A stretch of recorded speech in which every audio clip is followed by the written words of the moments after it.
नमस्कार विद्यार्थी मित्रांनो, तर आजच्या व्हिडिओमध्ये आपण बघणार आहोत BAMS, BHMS, BUMS चा जो कॅप राऊंड आहे याचा काय शेड्यूल असणार आहे। त्यानंतर आपण बघणार आहोत की जो आपला जो कॅप राऊंड 2 चा जो कट ऑफ आहे तो कमी होईल का जास्त होईल। तर बघा, आपला जो कट ऑफ आहे तो कमी होईल, हा मी लास्ट मध्ये सांगेल तुम्हाला तो जो कट ऑफ आहे तो कसा कमी होईल। त्या अगोदर आपण बघूया जो आपला शेड्यूल आहे कशाचा, BAMS, BHMS आणि BUMS चा। तर तुम्ही जर चॅनलवर नवीन असाल तर चॅनलला आता सबस्क्राइब करा, तुमच्या मित्रांना शेअर करा आणि जे काही तुमचे डाऊट असेल ते कमेंट बॉक्समध्ये कमेंट करा। चला तर मग आपण बघूया शेड्यूल। बघा, जे तुमची सीट मॅट्रिक्स आहे, ही सीट मॅट्रिक्स कधी येणार तुमची BAMS, BHMS आणि BUMS साठी, तर तुमची सीट मॅट्रिक्स 29/9/2024 ला येणार। आता सीट मॅट्रिक्स आल्यानंतर आपल्याला काय कळते, कोणत्या कॉलेजला किती सीट वॅकंट आहे कॅटेगरी अकॉर्डिंग, है ना।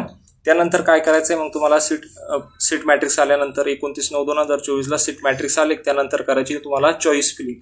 आता तुम्ही चॉईस फिलिंग कधीपासून तर कधीपर्यंत करू शकता, तर तुम्ही चॉईस फिलिंग 31/9/2024 ते 2/10/2024 पर्यंत रात्रीचे 12 वाजेपर्यंत तुम्ही काय करू शकता, चॉईस फिलिंग करू शकता हॅज सर्व्हर टाइम। त्याच्यानंतर काय होईल बघा, मग नंतरचा काय शेड्यूल असणार, त्याच्यानंतर ही तुमची कॅप 2 ची डिक्लेरेशन सिलेक्शन लिस्ट कशाची, BAMS, BHMS आणि BUMS किती तारखेला येईल, ही येईल 4/10/2024 ला।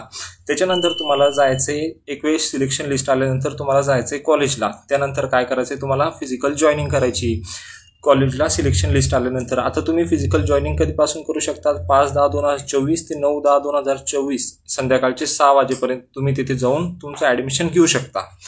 त्यानंतर बघा, जो कॅप राऊंड 2 याच्यासाठी जो आपला जो कट ऑफ आहे तो कट ऑफ काय असणार आहे, कमी होणार आहे। आता कमी कसं होणार बघा, आपण जर 5 वर्षाचा ट्रेंड बघितला तर जो आपला जो कट ऑफ असतो तो काय होतोय, कमी होतोय। आता किती मार्कांनी कमी होतोय, मी असं नाही बोलतोय तुम्हाला तो 40-50 मार्कांनी कमी होईल, पण तो जो तुमचा जो कट ऑफ आहे हा 6 किंवा 7 मार्कांनी तुमचा जो कट ऑफ आहे तो कमी होणार। चला तर मग भेटूया नेक्स्ट व्हिडिओमध्ये, तोपर्यंत थँक्यू सो मच।